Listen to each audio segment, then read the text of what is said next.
Hello, and welcome to Pep Talks. I can't believe it that Anyele and I just dropped our first child at high school, boarding high school. And I see that because I still remember him learning to walk. I was in Cote d'Ivoire serving with the United Nations when I got videos of him starting to walk. And guess what? Today, Ejina is in high school, starting grade 10 in Ghana, because we want him to get that experience of working, living, and interacting with his Ghanaian contemporaries, even as a Ghanaian Canadian.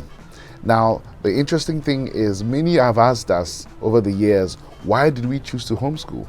Because we've homeschooled him for the last 7-8 years and only put him in school, back in school this year to high school. And in fact, the rest of the family, the rest of the children are still are still homeschooled. Why did we choose to do this? A number of reasons.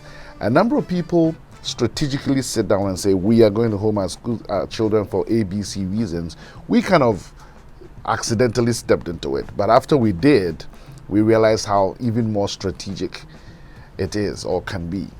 So Ejina was born in Ghana, raised in Ghana. We went to Canada when he was about 2. So he did kindergarten. We call it maternelle in the province of Quebec, in Canada, and he was doing well.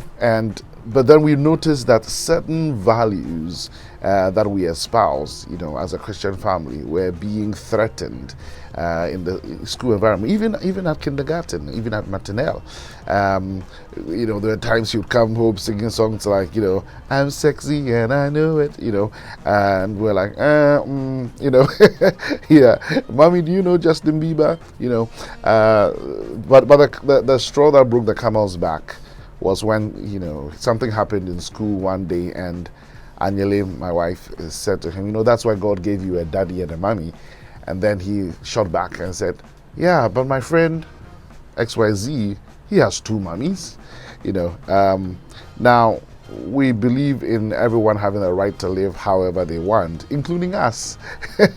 It is an inalienable right that God has given us. And we thought that it was too early to be exposed to some of these things happening in society contrary to our core beliefs as Christians. And so what we decided to do was then to put him in a Christian school for grade 1. And so we actually moved from where we were to another place in Montreal. Part of our move was so that he'll be close to this school and all of that. And the school was excellent as far as moral education, values was concerned. But then we had academic challenges. As far as we were concerned, it wasn't that great academically, and we tried to sort it out, with the school. Saw the principal several times. Can we do this? Can we do that? Because we had already been homeschooling him, and a lot of things we were doing grade 1. I think he was just bored because he already knew that stuff. Long story short, we said, if this boy is going to suffer, then we better take him out and take responsibility. And that's my core message in this pep talk today. To be responsible, to be responsible, to be able to respond, to the circumstances of life and our duties, and the things that behoove us to act. And I need to make that clear that we have teachers who help us, and I believe in teachers. My grandparents were teachers. My mom is a teacher. My father-in-law is a teacher. I teach. So we believe in teachers. We believe in teaching. We believe in schooling. We believe in education, even more than schooling. But the point is that ultimately, the child's ultimate teacher is his parents or her parents. And so we decided to take responsibility. In fact, we thought about it and said, what, Anyele went all the way to starting a PhD, I'm an MD, we are qualified to teach our children. But more importantly, we have the spiritual authority, and the moral obligation too. So we did, and so we said we'll take 1 year at a time. And we did 1 year. First year went well, second year went well, and so we said, all right, let's just keep going. And then as the other children came along, we just continue to homeschool. Now, maybe I could shoot another video later on telling you how to go about it, how we've gone about it, but this is the basic reason, because we realize that we are ultimately responsible, not the government, and certainly not any educational system. We as parents are ultimately responsible.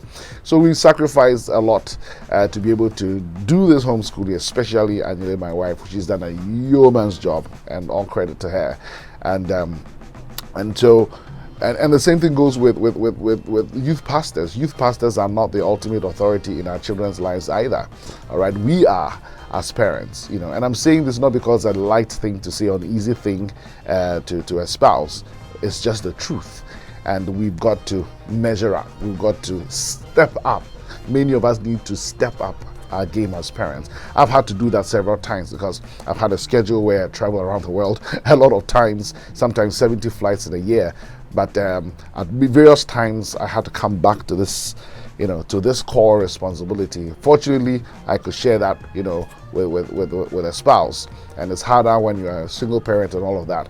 But a parent is the ultimate authority in the spiritual, emotional, physical, academic, all-round well-being of a child.